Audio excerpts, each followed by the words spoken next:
Osaka station at the moment, just getting ready to go to Hiroshima. Yeah, so I've got a bus sorted, leaving in about 20 minutes.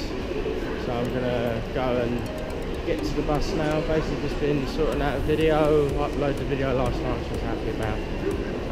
It took a long time to get that uploaded, which was annoying. But yeah, so it's all sorted, now to get to the bus.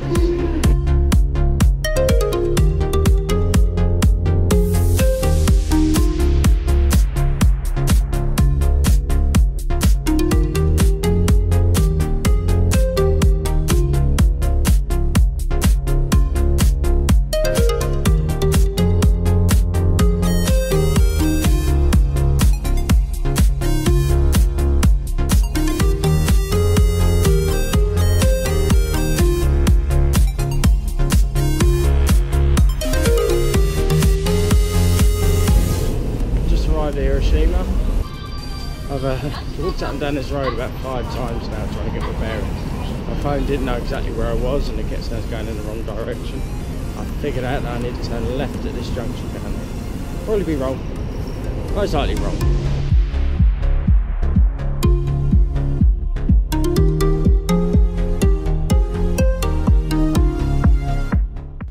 Arrived at the hostel. Let's check in and do something. Might go out for a walk in a bit and get some food. Morning guys, just left the hostel about 11 in the morning. So I'm going to go and explore Hiroshima. It's really weird though being in Hiroshima, like a place where this bomb dropped, you know, destruction happened like 45 and then it's now thriving again city. It's really cool to see where like, the epicenter of it was and stuff, and go and discover that.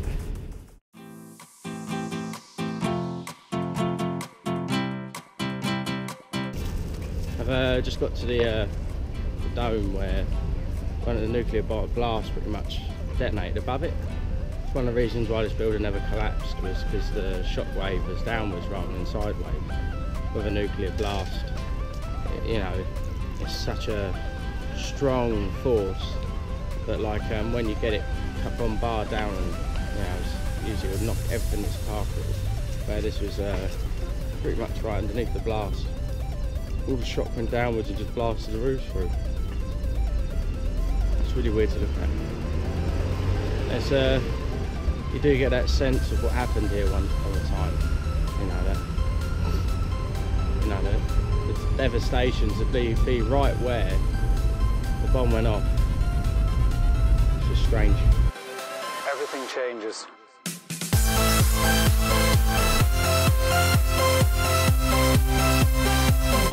That bridge there, the T-shaped bridge, which was the actual target. That's what they aimed for because it was such a distinctive target from the sky, and you could see it from the altitude of flying at 30,000 feet. You can tell I watched the war documentary.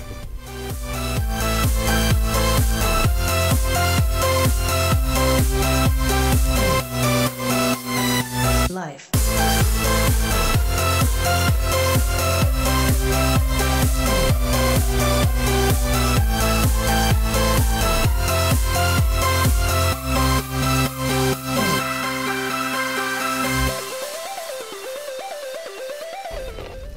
This building here, even though it doesn't look like much, it was actually one of the other surviving buildings.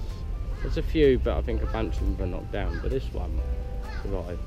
What's more cool about it, just reading the sign of it, is someone actually survived in the basement. You wouldn't think that, you know, 600 metres, it's like saying like 600 metres in the air and it's about 200 metres away from the epicenter of a bomb, an atomic bomb, and someone survived in that basement. That's quite staggering.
life.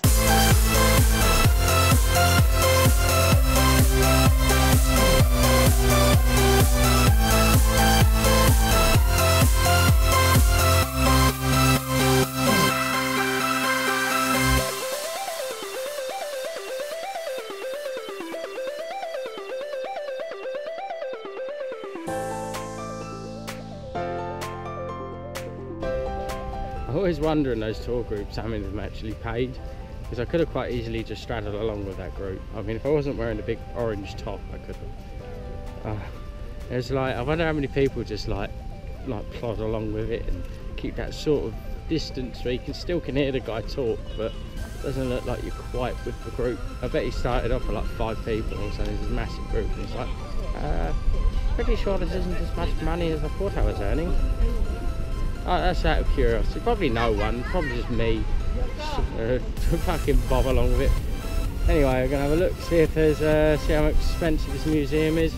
200 yen, which isn't bad, so I'm gonna go and have a look.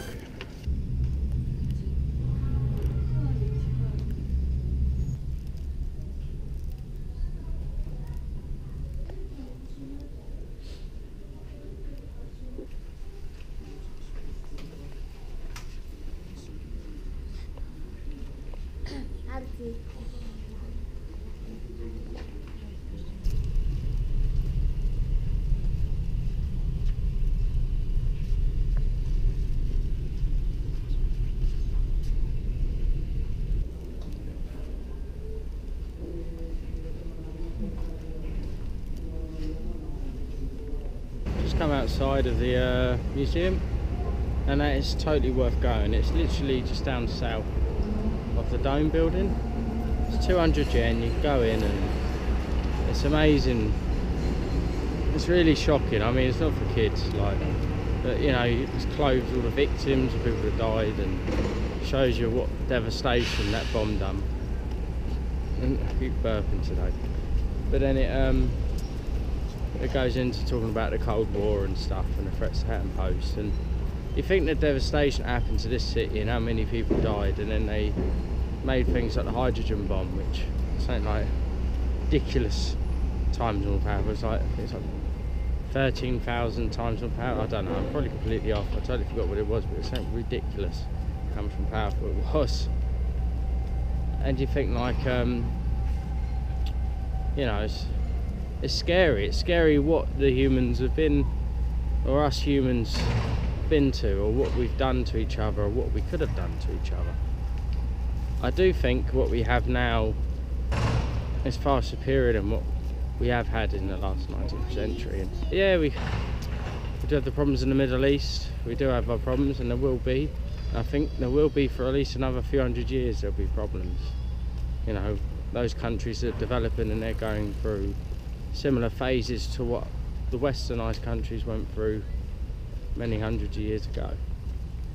So no, in that aspect you can't expect everything to be fairy tale stories, but you know, when you think out of a negative day like this, the one thing that you do think about is the 2 big countries that got devastated by the war due to being the participants were Japan and Germany.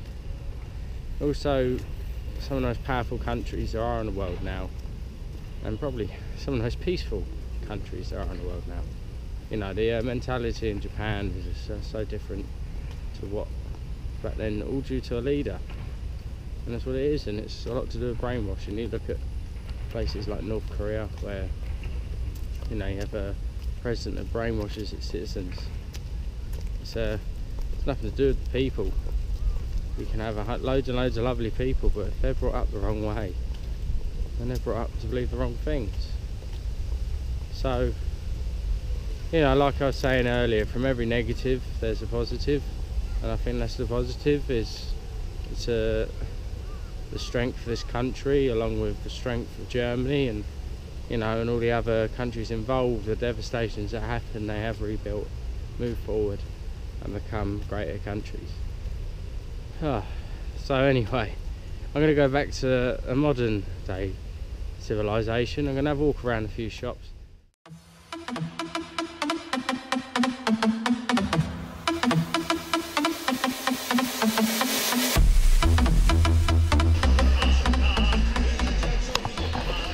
Who the fuck would want that? I'm sorry, but why would you want that? Right, as you noticed, it's got dark all of a sudden. I've been sitting 7-Eleven about the last 40 minutes just looking at my phone. I didn't realise the ferry booking down in Fukuoka, or whatever it's called, the Japanese city. The ferry, it's 5 days or 6 days in advance you have to book it. And it's not as cheap as what it was either. It's £50 for a ferry. Right, I'm sorry if it's pitch black and you can't see anything. But yeah, I've figured out what I'm going to do. I'm going to go back to Osaka and get the flight. I really looked into it and looked into both ideas, and as much as the ferry seemed like more of an adventurous one, the realistic side kicked in. I just thought, nah, it's not worth it. Just about to go into the hostel, so if you enjoyed the video today, feel free to like the video, it always helps. And hope you guys have a good rest of your day and whatever you're up to. And I will speak to you tomorrow for another exciting bus journey.